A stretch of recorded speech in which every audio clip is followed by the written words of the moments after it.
This is Suit Up Sports. Suit Up Sports. Where opinions are as sharp as a tailored suit. No fluff, no gimmicks, just unfiltered, hard-hitting takes on sports and a whole lot more. It's time to suit up.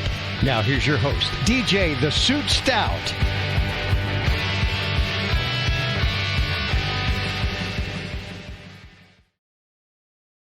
Welcome to Suit Up Sports. I'm DJ the Suit Stout, along with 10-year NFL vet Frank Garcia. Frank, how you doing, buddy? I'm doing great. What a crazy week we've had since the last time we've talked. I've had all sorts of school and closings and weather, and don't understand it. Kids have been out of school forever, it feels like.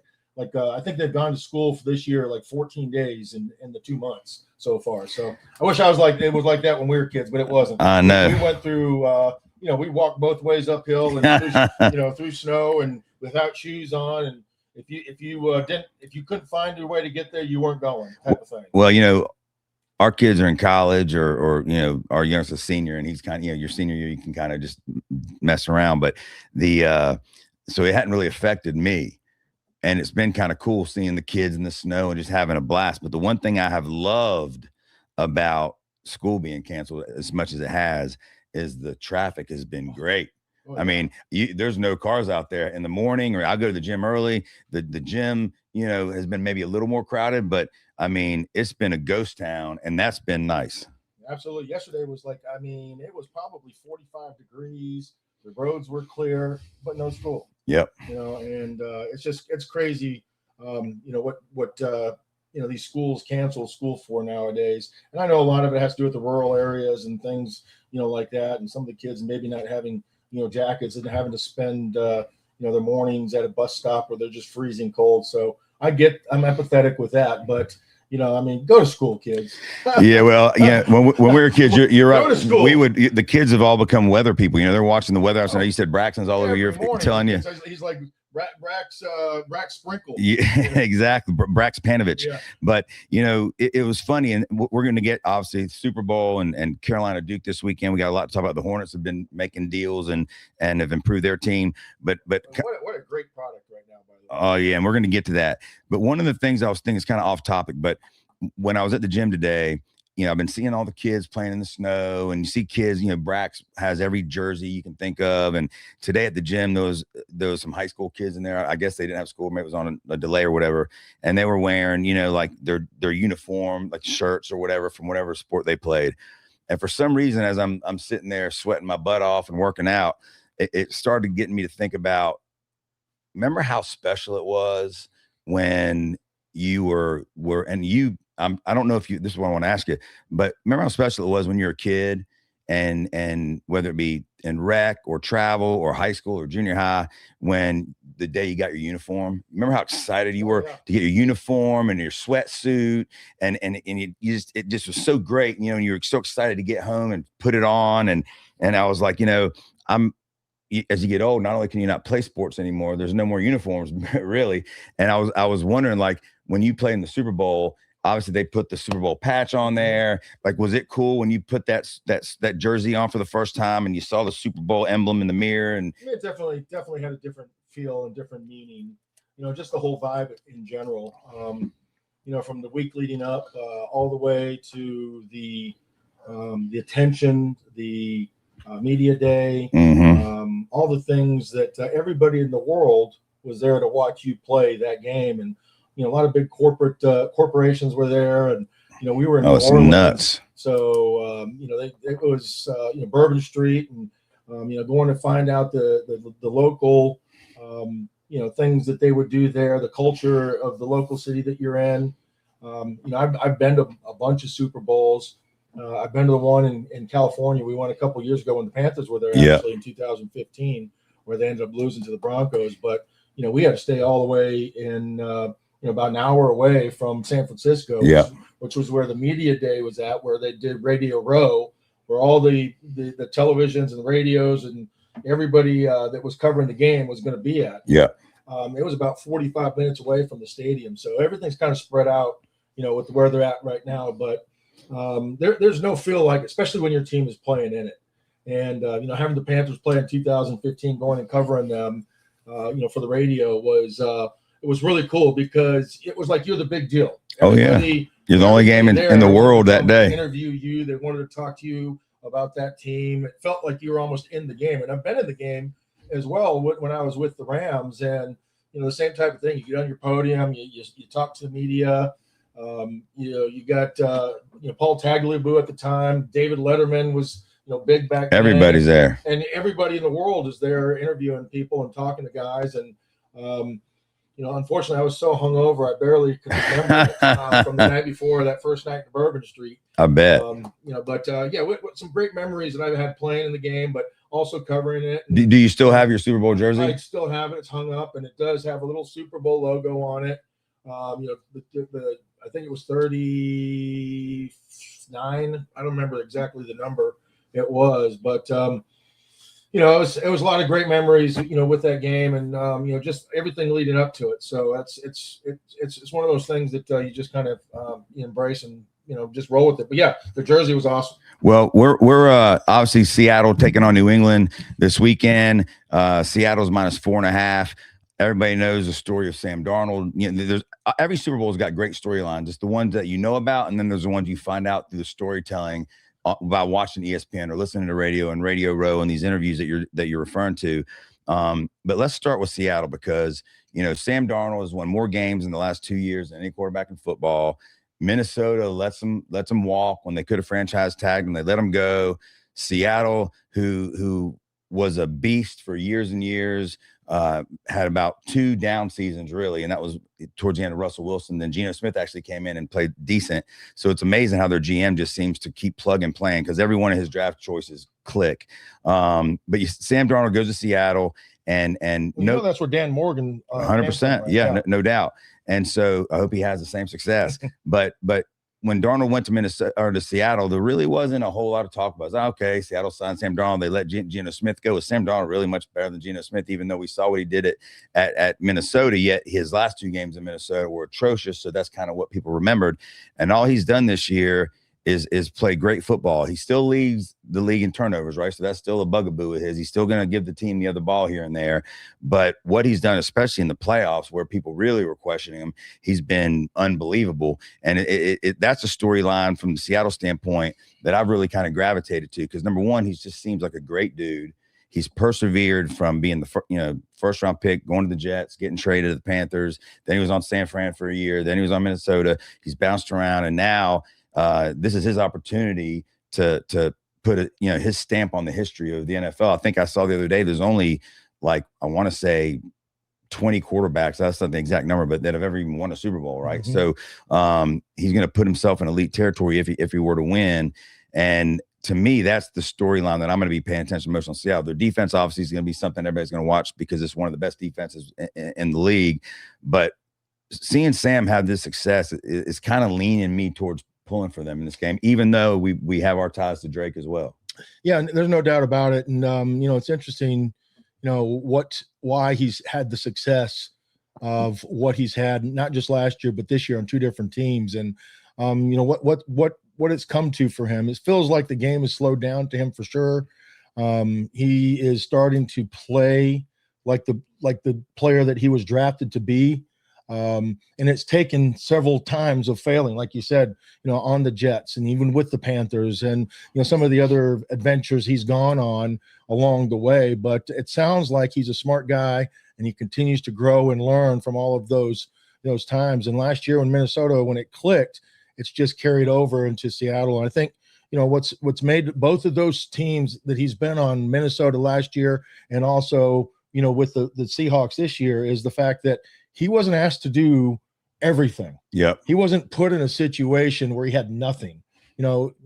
With the Jets, they drafted him high, number 1, to, be the guy that was going to just come in and be the savior, of the team. And that's not the type of quarterback he is. He's not the guy that's going to run around, be elusive. He can escape. He's a good athlete, but he's not that guy that's, going to be ball dominant and making plays and, making you better all of a sudden. He's a quarterback that you're going to plug in and, he's made his mistakes, but he's going to take what the defense gives you. And he's a smart guy, and he's starting to understand, the concepts a little bit better, obviously. And, and all the things that he's been able to do over these last couple of years. It's because he's playing on a team that has great defense. Yeah. Has a couple of receivers that are dynamic, and an offensive line that is built to run the football, and they just pound you, over and over and over again. And he's a good play action quarterback, and he comes out and makes good plays. They've scored 30, something points the last, 5 or 6 times they played that. The close one against San Francisco, I think it was like a 13-3 or something type of game towards the end of the season when teams were beat up a little bit. They weren't playing as much, but for the most part, they've been putting numbers up. And you look at the receivers that they have, probably one of the most underrated receivers in the NFL. And, what they do on defense, they're just tenacious. And that's the one thing that's always stood the test of time, even when they were not, maybe winning the NFC West, is they always played great defense. They're always going to get after it. And, the GM there has done a great job of building a culture around that. And that's the reason why they're in the Super Bowl. Seattle spent less time trailing this year than any team since the 2016 Patriots that made the Super Bowl. And I think, if I'm not mistaken, their losses have all been 4 points or less. Mm-hmm. So even when they've lost, it's been very close ball games. Slide to the other side with the Patriots, there's a bunch of storylines, right? They've been atrocious since Brady left. Belichick's gone. They hire Maye. That lasts for a year. I think they won 2 or 3 games last year. Vrabel comes in, resets the culture, which is a word that we hear quite a bit that I think gets undervalued and how important it is. And he has this quarterback that went out of a great quarterback draft. I think Drake was the 3rd one. I think Jaden Daniels and Caleb Williams went ahead of him.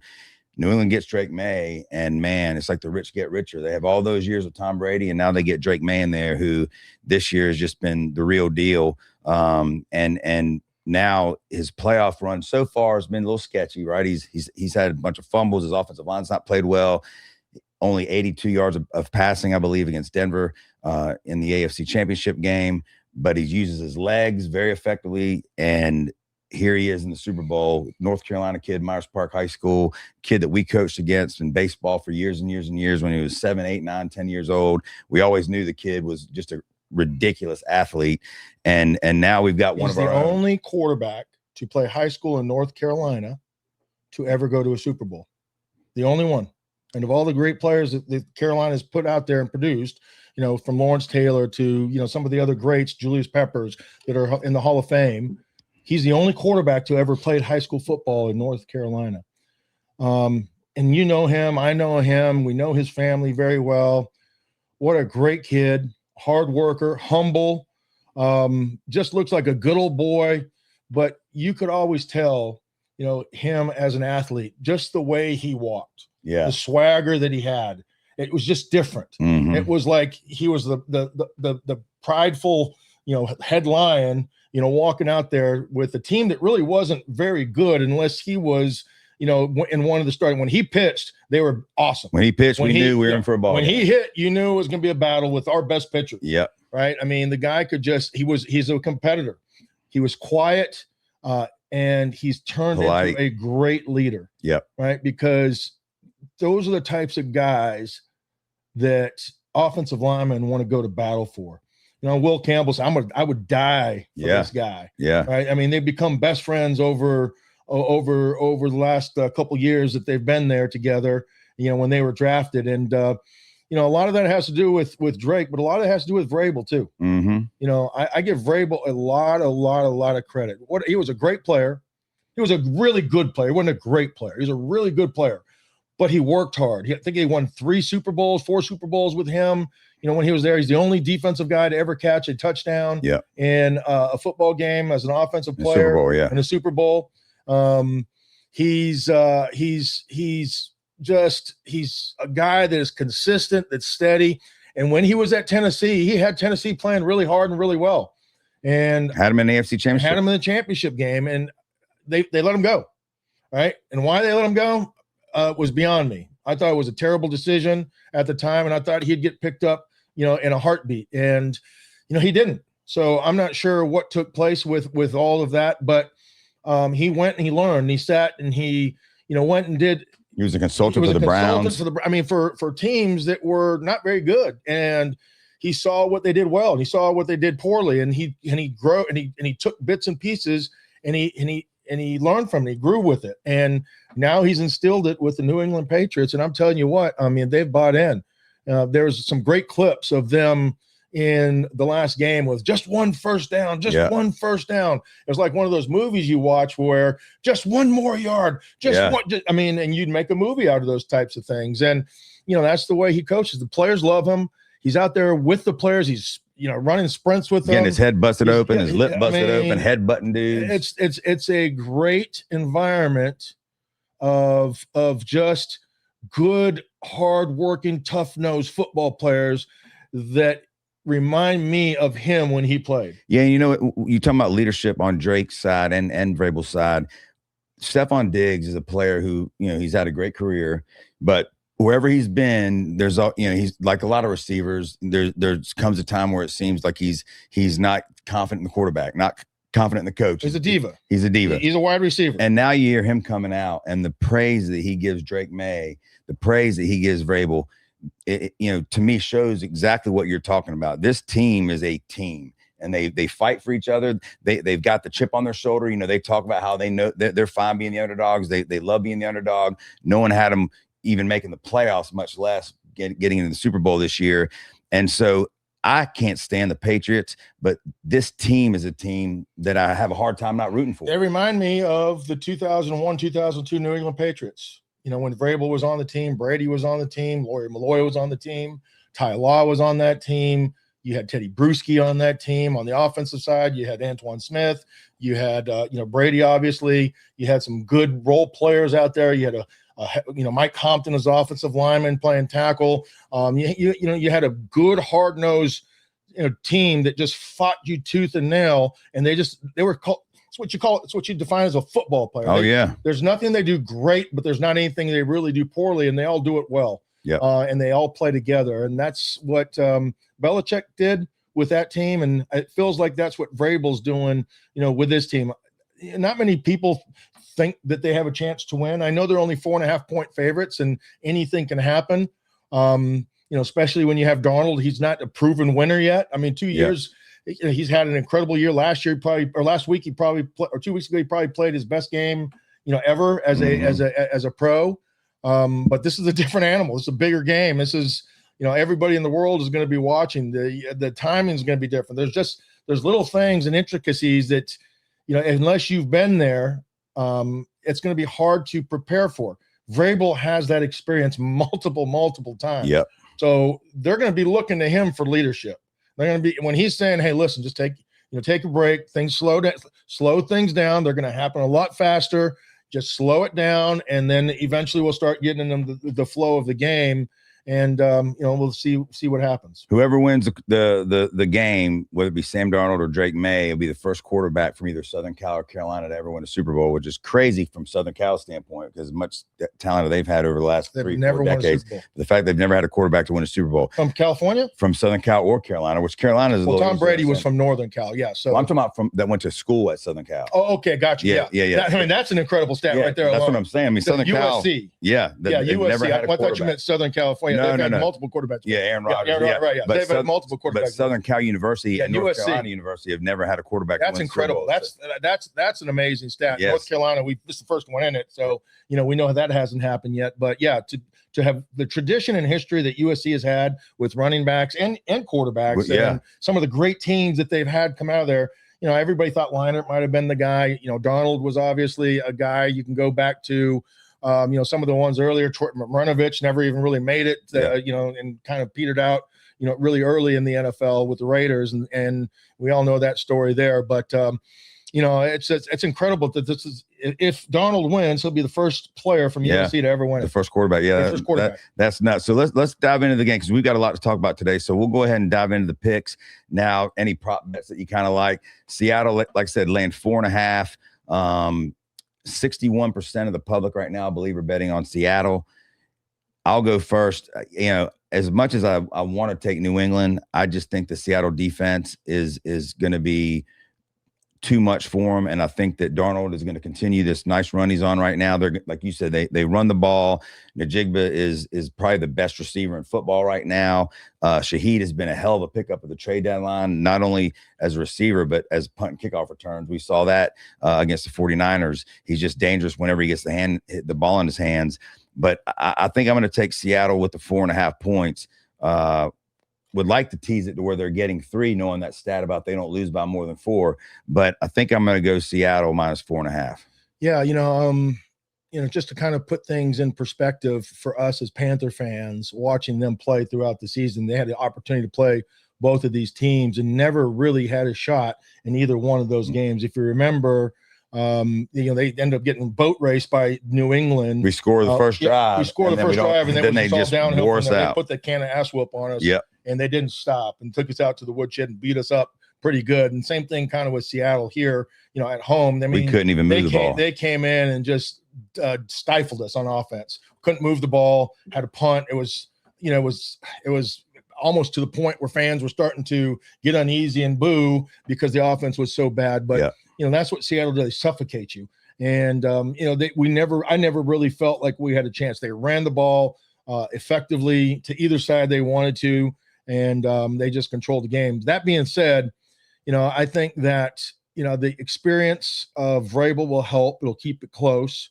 I think it's going to be a low-scoring game, believe it or not. I think people are going to play it close to the vest, with 2 young quarterbacks. New England's got a damn good defense, too. And they got a damn good defense as well. So, a lot of times we don't talk about these things, and special teams could factor into it. And, they both have some really, dynamic returners. But even against, the Rams, it's what cost them the game against the Seahawks when, they punted the ball, guy goes back and trips and falls, ball hits him in the chest. And, it's a 7-point swing right there. If something like that could happen very easily in a game like this with all the pressure, but, if everything's equal, both teams are playing at their best. I think the Seahawks win by 7 points. Yeah, I think it'd be 7 to 10 points as well. Any props you like? I wrote down a few. I like both quarterbacks to throw an interception. I just both have been, Darnold throws a lot of interceptions. Maye has thrown several in the playoffs. I just think the pressure that both quarterbacks are going to be under from these 2 good defenses. I like both to throw interceptions. I like Hunter Henry for the Patriots to score TD and go over 38.5 yards receiving. If there is one flaw in Seattle's defense, they tend to give up some yardage to tight ends, and Drake loves throwing at his tight ends, and Hunter's still one of the top probably 10 to 12 tight ends in the NFL. So I like that one. I like Diggs under 4.5 receptions. In the playoffs, he just really hadn't been getting as many chances, and Drake hasn't been as efficient as he had been during the regular season. So those are the 3 I think I like the most. I also, and I have to look it up and see if there is one on there, but I do feel that in the Super Bowl, there's always a trick play or 2, right? Every Super Bowl, there's a trick play or 2. You brought up the one when Vrabel scored a touchdown. We saw, when Philadelphia threw, the back to the quarterback in the Super Bowl against the Patriots. There always seems to be a Philly special. Philly special, yeah. There always seems to be some type of trick plays in the game, and so if there is something you can bet on that, I'll definitely do that because I do expect to see some type of trick play. Well, there's over and unders on quarterbacks throwing passes. Yep. 2.5 is the over. That means another player other than the quarterback would have to throw the ball like a receiver, kind of a Philly special, running back, something like that. Or another quarterback, one of the quarterbacks get injured, another guy comes in. It's 3 different quarterbacks. Yeah. That's one. A quarterback catches a pass. Yeah. Is another prop that, is one that you talk about. And even Tom Brady, hell, they were throwing the ball to him. Vrabel might pull that out of the book. Never know. He knows it. It's in the playbook. He was on the team. When they did it, was wide open twice. Might be a little different story with Drake Maye running out in the flat or around the corner than Tom Brady, where nobody suspects it. But that was another prop bet that I looked at. The one that I really liked though was each quarterback to throw 15 yards in every quarter. 15 yards plus in every quarter. So, Drake has to have 15 passing yards. Yeah. Each quarterback, but every quarter. And the ones like those types of bets to me are the ones that I've had the most success for. I remember a couple years ago when the Rams were playing, I believe, it was the Pats as well. And it was like a 9-3 Super Bowl. And it was probably like 2018, 19, something like that, right around there. where the Rams ended up losing the game. I think the Rams lose that game or they win that game. I think the Rams. That might have been McVay's Super Bowl. Yeah, it was the Vegas. I was in Vegas when they did it. But it was a very low scoring game. And one of the prop bets was that no team scores in one of the quarters. And that was like plus 750 or 800 that no team scores in one quarter. So the game kind of fit in. And I remember right before the half, they had a chance to kick the field goal and they missed, or else a team would have scored in every quarter. So, I wanted to, pretty good mount that with that one. But, little bets like that, little prop bets here and there. I think one of the ones was, the running backs over 100 yards, and the other one having 80. I mean, there's stupid little prop bets like that, but the one I like the best is the 15 yards. Yeah, each quarter for each quarterback.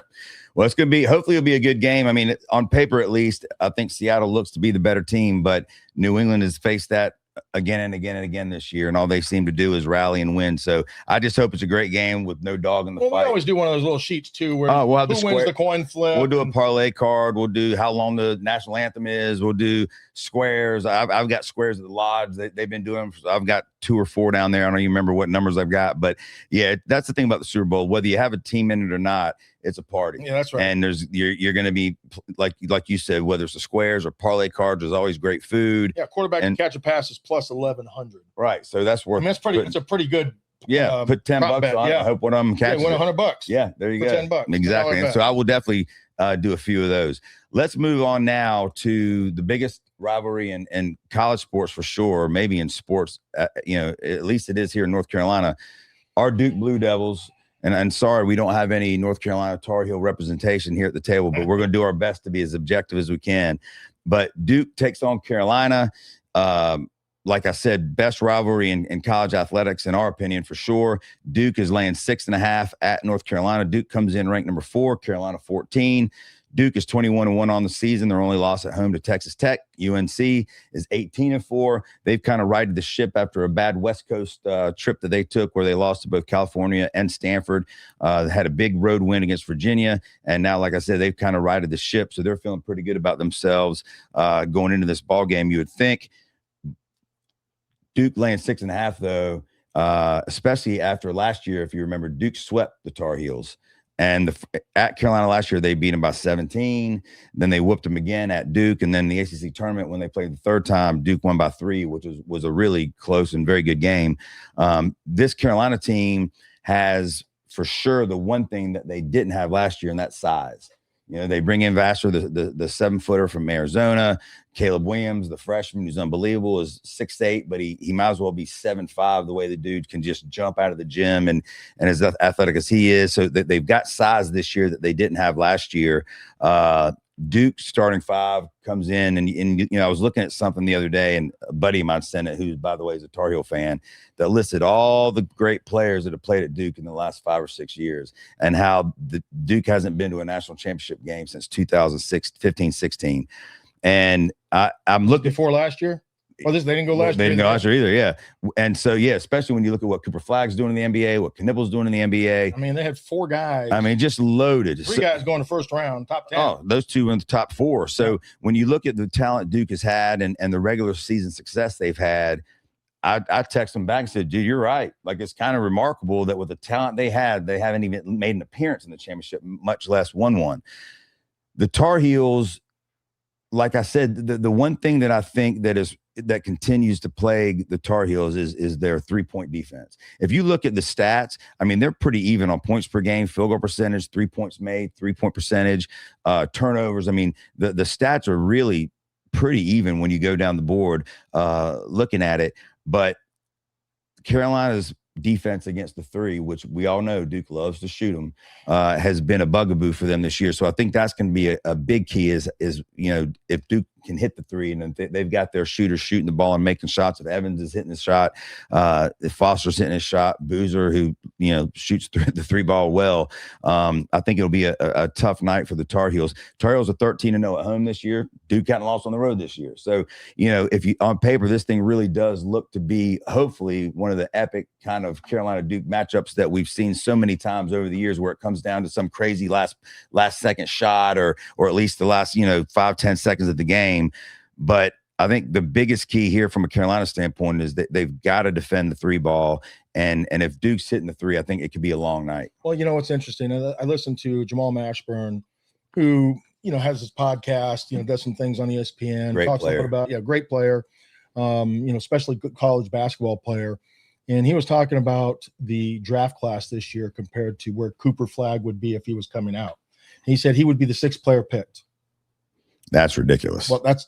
I mean, that's his opinion. But yeah, I think that's absolutely a nuts. Credit to guys like Caleb Williams, guys like Boozer, who are considered the 2 of the best players in college basketball. Yeah, kid from Arizona. I mean, that's from Kansas. That's how. He went on to defend it by saying that it's just the upside. It's not where Flagg is at now. Flagg has more game than they did at this level with being as young as he was.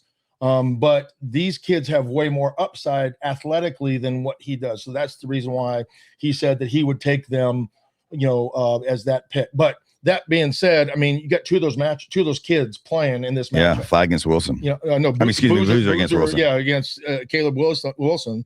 And, it's going to be a great matchup. I haven't seen a lot of Caleb Wilson. I know, you talk about him. I watched him a little bit against Syracuse the other night. I think he got 22 points pretty easily.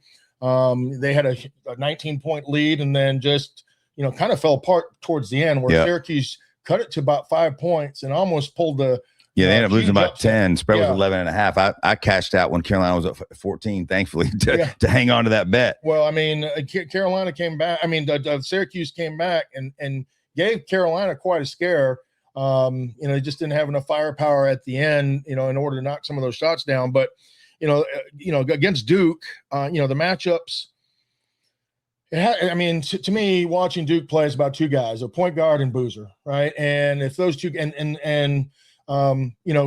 if they can hit their outside shot, if Evans is hitting, they're tough. They're a different level team. Boozer, the ball always goes through him. The point guard, I think, is as good as any point guard you're going to find in college basketball. He can break you down off the dribble. He has that quick first step, and he can get to the hole, which collapses the defense and allows them to slough off and leave Boozer, wide open, give him some easy shots, or Evans on the outside when they kick it out, where he's going to have some looks. You say they don't defend the 3-pointer very well, and that's where they're trying to get you to settle into the 3-point shot and not work the ball inside out. And that's what's going to be interesting is that looking at Evans, he doesn't look as big as Boozer.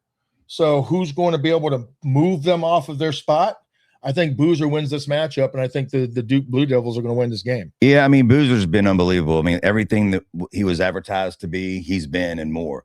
They're both shooting 58% from the field. Yeah, and Boozer's not the most athletic-looking guy when you watch him play, but he's just so effective, and he's smart, and he handles the ball well. I mean, the dude's well-rounded. I mean, the knock on him in the NBA, going back to the draft thing, is that, his size, I think he's 6'9", 6'8", and then the lack of athleticism, some say, in the NBA, how will he translate? Whereas Caleb Wilson, you look at him, and he's got size, and there's no lack of athleticism there. He might be the most athletic dude in college basketball. Him and that dude from BYU is pretty he's unbelievable as well. Or I never can pronounce his name. I'm not even going to try. I call him the $6 million AD. The $6 million more. Call him AD, yeah. and that's who he is. But the thing about Wilson though is a lot of these guys you see that have his type of game, long, athletic as hell, great around the basket, high flying dunks. A lot of those guys now in the NBA can shoot the 3 ball. That's become what they do.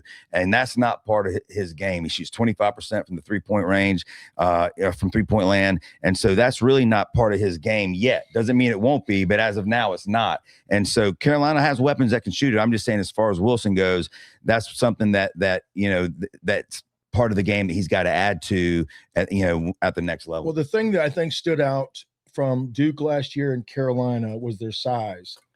I think their smallest player on the court most of the time was 6'6".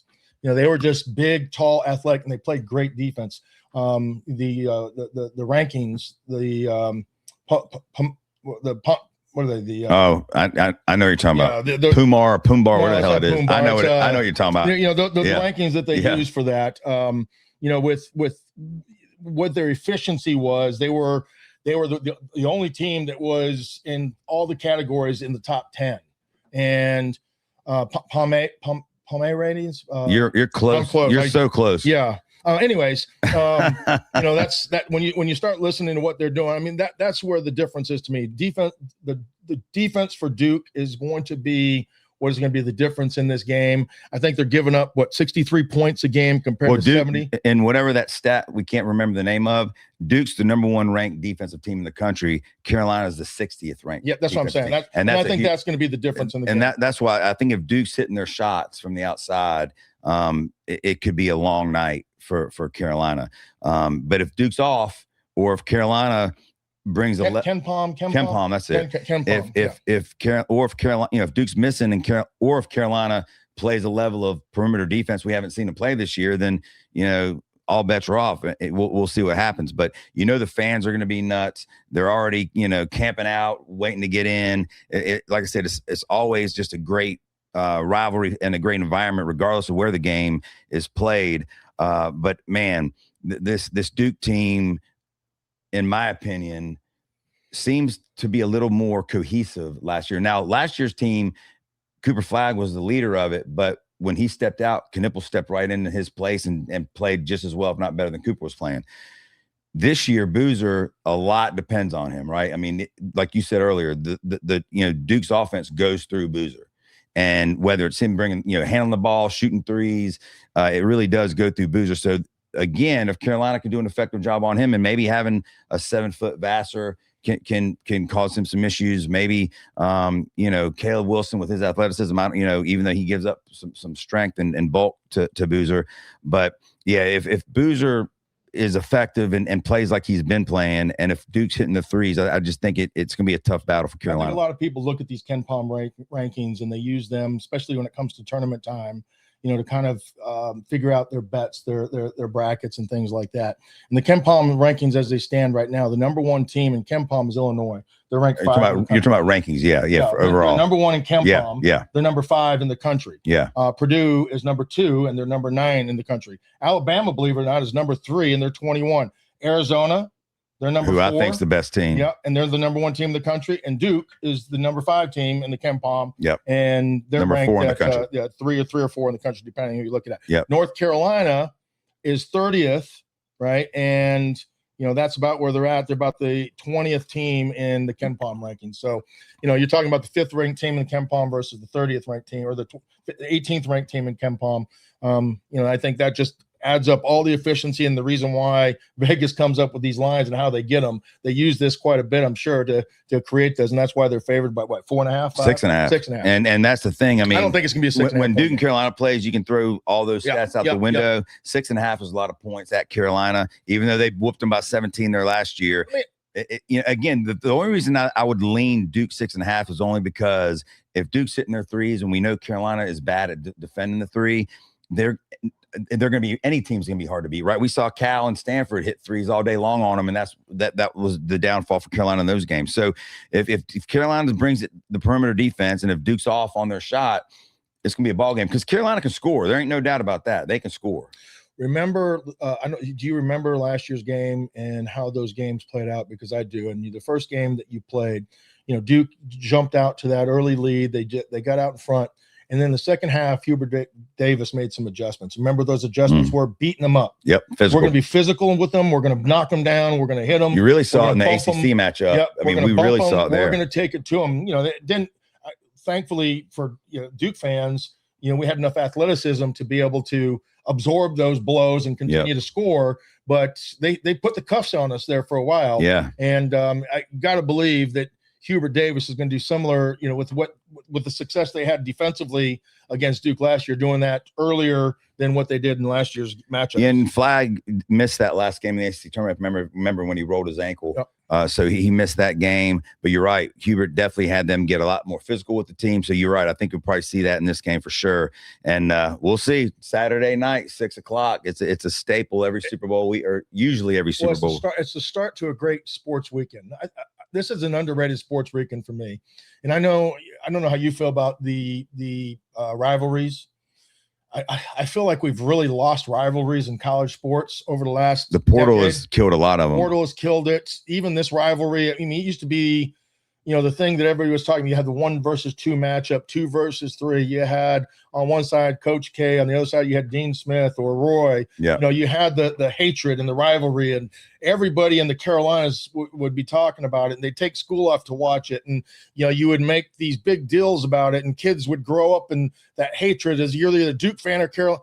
I don't feel like that's the case anymore with this rivalry. I feel it's more of, hey, listen, I mean, you got us this time, we'll get you next time type of thing. It's more of the buddy, but you have that this weekend. You have the golf tournament in Phoenix. Yeah, Phoenix Waste Management. Which is our buddy Alex is going to that. Yeah. He's looking forward to it. One of the best times ever. If you can ever go watch a golf tournament, that's the place you want to go, because it is a party. You've seen them slide down the hills. You've seen them, just walk out of there sideways. Oh, hell, they cut alcohol sales off now. Like, I think at 3 or 4, something like that. They had to, because people were, it was damn near passing out. It was nuts. People were carrying their buddies out of there. People were sleeping next to the restrooms and the porta johns. It's a total. And then you got the finale with the Super Bowl on Sunday. So well, and then that's a perfect transition into the last thing I really want to talk about today is our Charlotte Hornets. So the Charlotte Hornets, beginning of the year, I said, look, this team, if healthy, should at least be fun to watch. Did I think they're a playoff team? Probably not. But if healthy, I thought they should at least be a lot of fun. Now, a few things have happened. Number one, they've stayed healthy for the most part, at least the last month. Number two, they get Concanipple with the 4th pick in the draft. And even though we both and everyone thought he was going to be a solid player, none of us saw this coming. I mean, the fact that he's made like 40 or 50 more 3-pointers at this point in his career than Steph Curry did his rookie year, the fact that he's representing the Charlotte Hornets in the 3-point contest, the fact that he's been the rookie of the month in the conference every month since the season started, we didn't see that coming yet. And we've seen Brandon Miller take his game to a new level. We didn't know Diabate, who we signed on a 2-way deal, was going to turn out to be just a rebounding machine and a defensive machine, even though he's undersized. And they stayed healthy. And that's the biggest thing.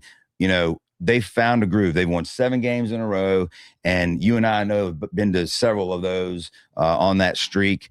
And there's just a different vibe with the team. That they seem like they're a close-knit team. The people that I know inside the organization say the same thing. They're like, dude, these guys are tight. They've become unselfish, and Coach Lee has done a good job of keeping them on track of what's important and what's not important, keeping them focused. And then they make some trades. And the one thing that this team has needed is depth on the bench, right? And scoring in particular. Sexton has been good at times, but he's been awful at times. Well, he was good the game I watched him play, and he was one of the better players. He kept them. Oh, he won that game. He basically won the game. Yeah. Brandon Miller he disappears too much for me.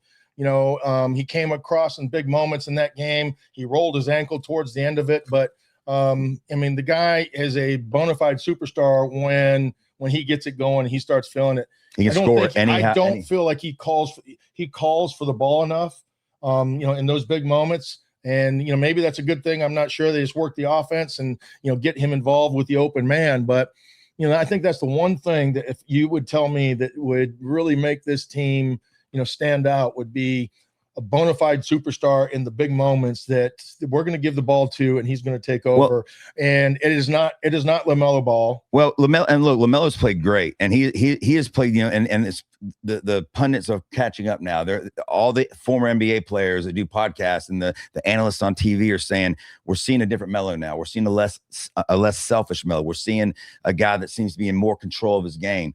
He's still going to shoot shots off of one leg, and that's just what he does. Yep. But we've seen a different Melo as well. This is a more of a team player, LaMelo, than going out there and trying to be the show right all by himself. And when he has to score, I'll give you a good example. I was at the game Monday when we were playing the Pelicans and we were down 16. Well, we get off to a good start. Melo dives for a ball. By the way, he's playing defense now too, which is something we never saw.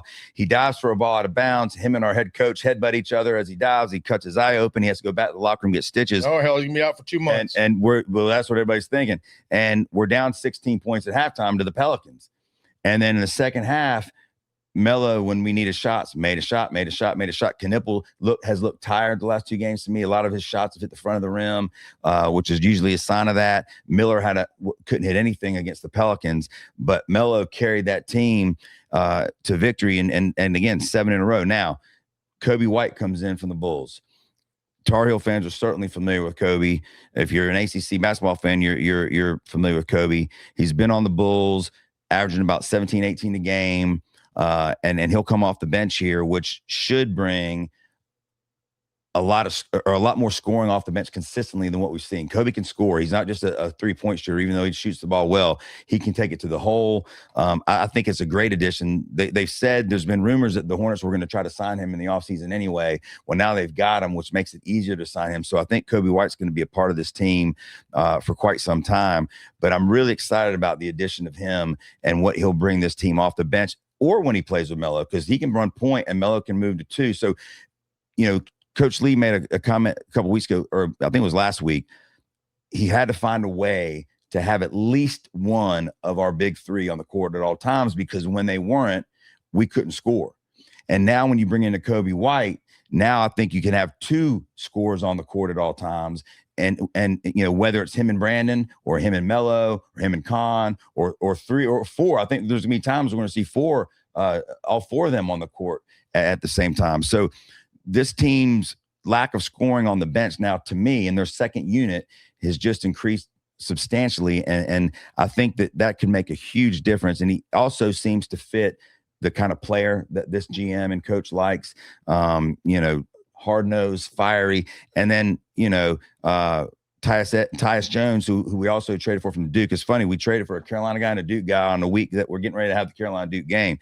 I don't know if Tyus will even stick, if they'll buy him out or whatever. But he was great for Phoenix last year. Gets a free agent contract and with Orlando, and has just not been his place. He just hadn't been able to get his flow. So I hope he does stay. And then I didn't even mention Mike Conley, because he's one of the better point guards in the last decade in the NBA, but they think he's probably going to get bought out and go back to Minnesota. So we'll see what happens with that. But my point is, regardless, they've just added depth to the bench, and the 7-game streak's going to be in jeopardy. Houston tonight. Well, Houston on the road, and then they're underdogs by 3.5. And then you play at Atlanta Saturday night, and Atlanta's made more trades than anybody, bringing in 2 from Golden State. They've reloaded a team that was already pretty damn good and young. But I want to get back to the point about who's the guy at the end of the game. And I think that because this team's so young, I think the average age of our starting lineup is like 22. Like, it's nuts. Knipple's 19? Brandon Miller, I think, is 20. They're a young team. Melo's still young, for the amount of years he's played.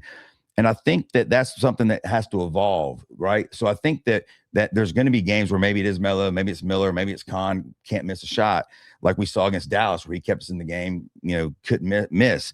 But I think that's going to evolve, and at some point in the second half of the season, that'll work itself out. But it is a luxury to have now 3 guys that you can count on, where in the past we didn't have one, because when those guys were hurt at the beginning of the year, Miles Bridges was the guy that got it at the end of those games, and we were 0-6. Listen, and that's not a shot at Miles. I know we're happy for a little bit of success, as the Hornets. I'm talking about if you want to win a championship. Right? That's all my thoughts with having a superstar player. In order to win a championship, you have to have one. Name me a team in the history of the NBA that hasn't had a superstar that has won a championship. Yeah, you're going to have 2 nowadays. One would be a start. Yeah. We don't have one. Not yet. A lot of really good players, right? But those get you maybe a first round win, but then you start running into the superstars where the SKGs start taking over, or when you look at obviously Jordans and Bird and Magic and SGA's or Joker or any LeBron in his day. They have a bona fide superstar player. We don't have that guy yet. We don't have that. If you were going to bet on DraftKings right now that in 2 years, because again, we're so young. Again, just like we said, the Panthers kind of arrived early to the playoff party. New England has arrived. Chicago arrived early.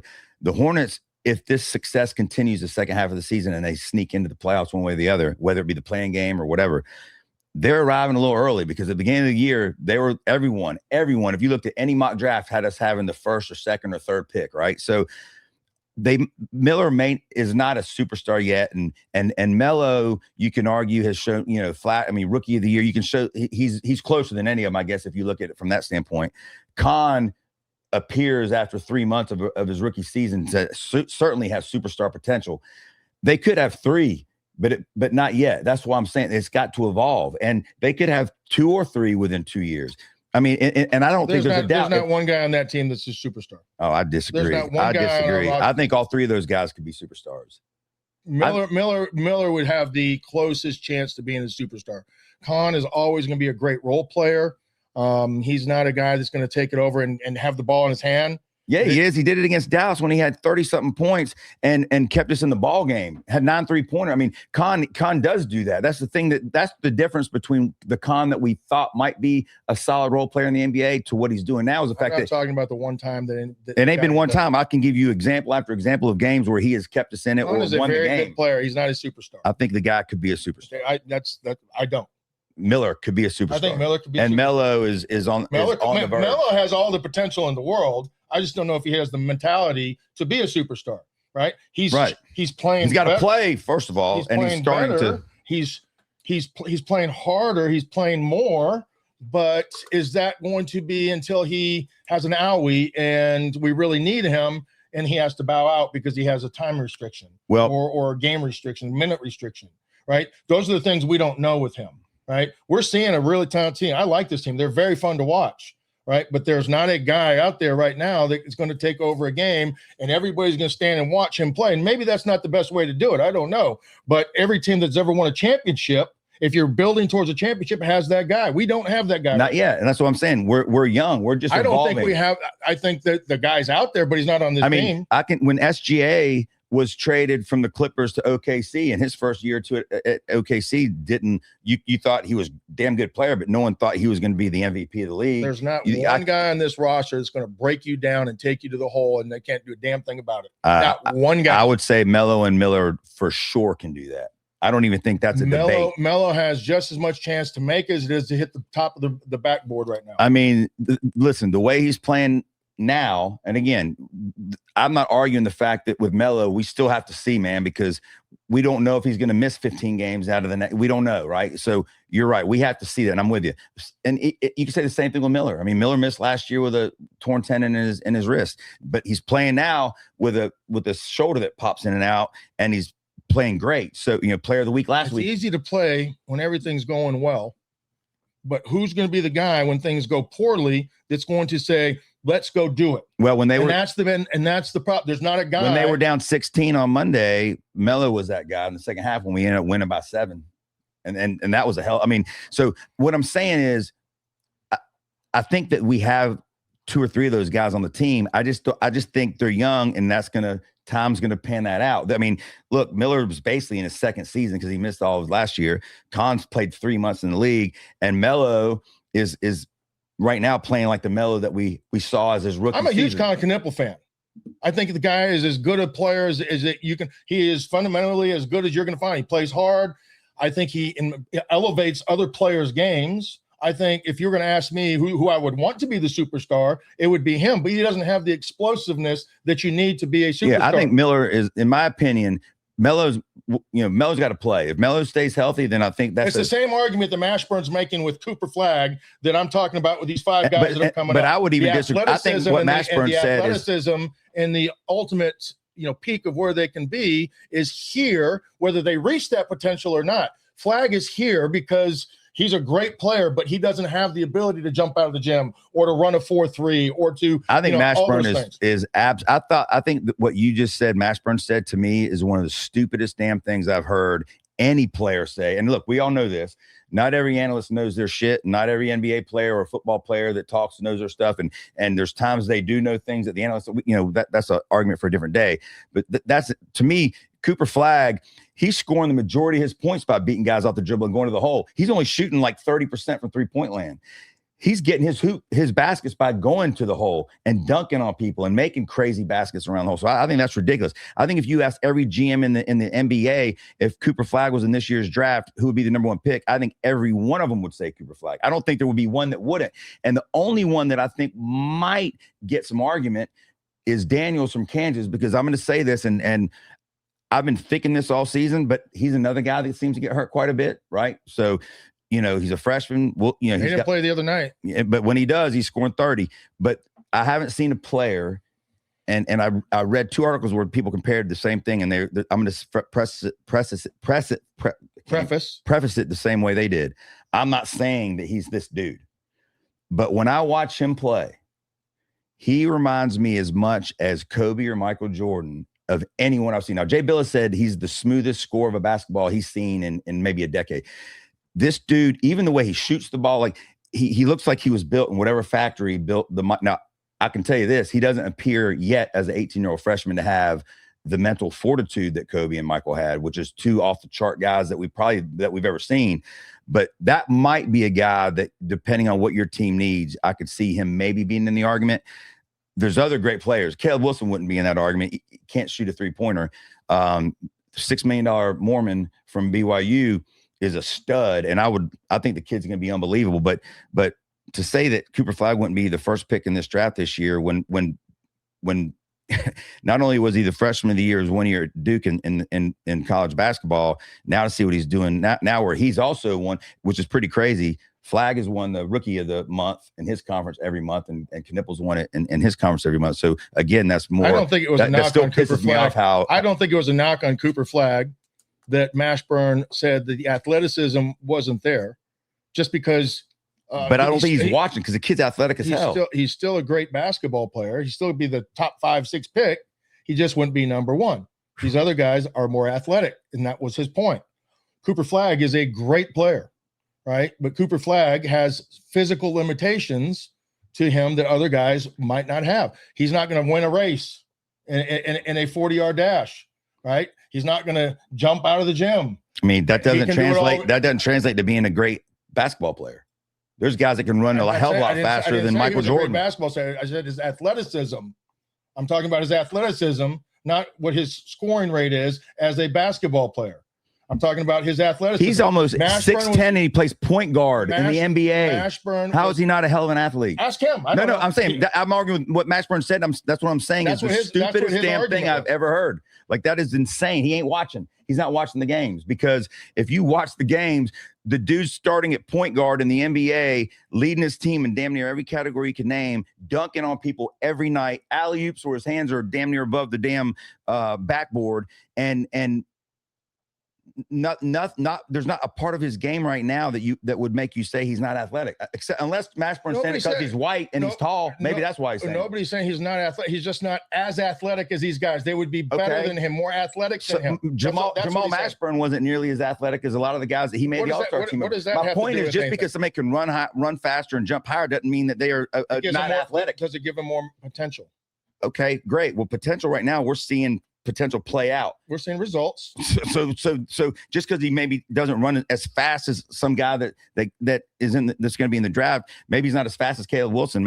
But guess what? He shoots the ball a hell of a lot better. He plays good defense. He can run point guard. He plays small forward. I mean, he can play anywhere on the court. So to me, for Mashburn to say that is egregious, and that's probably why you don't see him on the big sports shows, because he says stupid crap like that he's getting laughed at from everybody in the NBA and college basketball, or anybody that watches games. I don't think he was getting laughed at. I'm saying, I bet you when people heard him say that, which I didn't until you just did, if you hear him say that, it's laughable. But regardless, because I'm not trying to turn this into a Cooper Flagg first round pick or not conversation.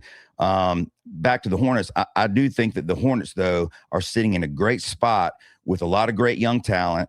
And they just brought in a couple players that I think are going to be great additions to help create depth for this team for this second half run to try to get in the playoffs. And they're only a game out of the play-in 3. I mean, honestly, in the Bulls, who are, I think, 3 or 4 games. This is definitely a playoff team the way they're playing right now and the momentum that they have. Can they carry that over? And can they keep that after the All-Star break? Can they continue? That's the one thing that they have not, with the consistency of the playing time is the one thing that we all question, still do. Health. And is LaMelo going to be able to outlast an NBA season and play the way he's playing right now? The good news is this: if he does go down, which I hope he doesn't, but now we've got a Kobe White who can step in and the fall. Now that hurts our bench, right? Which is, I'm just saying, that's why I love getting him, because he's going to be our sixth man. But I do feel, because of the depth they've just created at the trade deadline, now if something like that happens, we're not going to be as bad as we would have been. So maybe we can. Now look, the schedule doesn't get any easier. I mean, the next 2 weeks they've got some tough games. One against the Pistons, the game that I was at against San Antonio, who was the number one team. Yep. Number one team in the NBA. Yep. Right. Just beat OKC again. And what stood out to me, there was two things that stood out to me.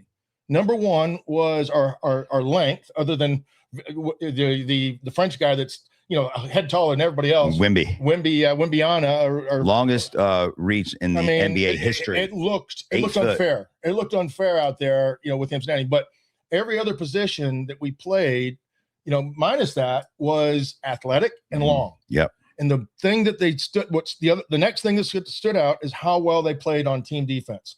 They played better on team defense than I've seen them play in a long time. Yep. That's including Ball, right? He's playing normally, defense. You see these young players come out there, and the difference between, a guy that goes to Connecticut or the guy that goes to Duke versus a guy that just is a, high school kid coming from high school is the defense that they play. No question. The standard that they have and that they've learned through those coaching, styles that those two coaches have in college, they come out playing defense. Yep. Right. Those are the two things that they're going to stress. Those are the two things they're going to do. Yep. And this Hornets team, they play defense. Yeah. And top 10 bought into last month. And they bought into it. Miller is playing defense. Mm-hmm. Khan is going to play defense. And Diabate has been great. Diabate played so great against Wemby. He gave up 7-8 inches. He used his body. He knocked him off the blocks. He wasn't going to let him get to his spot. His athleticism.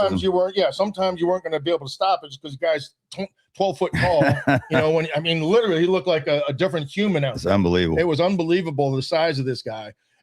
His ability to score and shoot. He took a wild three at the end of the game that cost San Antonio their comeback, and the Hornets closed the game out. But those are the two things that really stood out to me was their length at all the positions, their athleticism at those positions is improved significantly, and their toughness and the way they play defense. So those three things, I think, were the things that really stood out, and why this team is on the 7-game win streak that they've had. They've won 11 out of their last 12. The starting lineup, the starting five that's on this streak, I think are 13-1 as a starting unit. So look, that's going to change. We're going to have another week or two where we do go and lose some games. Look, we understand that, but we at least have bettered ourselves at the trade deadline to make a playoff push earlier than what anyone anticipated. We hope.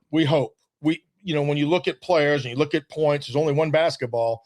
How do you play well with others? There's only one ball in the sandbox. And they're moving the ball as well as anybody. And that was the other thing that stood out is the unselfishness to make the extra pass versus settling for the shot that was going to be contested. Yeah. Right. They took a couple of times. I'm like, no, yes, easy bucket. Right. Yeah. So they're moving the ball around offensively as well as anybody in the league right now. A testament to the coach. They're playing defense well. Testament to the players for buying in. But I do think Con Knueppel has raised the level of these other two players, because here comes a young kid that's showing you how to do it and showing you up in practice and challenging you in those things. And you're not going to – the pride of any guy when they're competing is not going to say, this young kid's not going to show me up. Exactly. He's going to force me to go out there and play harder. So, those things I think are great for this team. The chemistry that they have is spectacular. The concern that I have moving forward is that when you insert new players into that, do they mesh? Yeah. Right. Do they mesh in the locker room? Do they mesh on the court? Do they buy in? And it's easy to be like, who's this young, one of those type of things versus, buy into, especially if, the leader of this team is who? Melo. Okay. If Melo's the leader of this team, is he running the practices? Is he running this? Is he commanding, these things from these players? Because if that's the case, then you have a Kobe, you have a Michael, you have those type of guys, a Bird, the Stocktons, Malones that are going to go out there and play hard. they're going to get other guys to conform. And that's what I hope happens with the new guys that they brought in, if they buy into the way that the style in which they're playing right now. Well, it's a great sports weekend. Like Frank said earlier, we've got Carolina Duke Saturday at 6, Hornets at the Hawks Saturday night at 7:30, and then the Super Bowl Sunday, which, it's bittersweet because after Sunday, we don't have football again for 6 months, which always sucks. And as soon as the game's over, you go, oh, man. But we got the draft coming up, and now NFL tries to do stuff, free agency draft. They seem to dress up everything so we at least have something to touch with NFL. They can always go watch Canadian football or indoor arena football. Charlotte FC starts, so that's what I'll start watching. But anyway, enjoy the great sports weekend. We appreciate you watching, and we'll see you next week.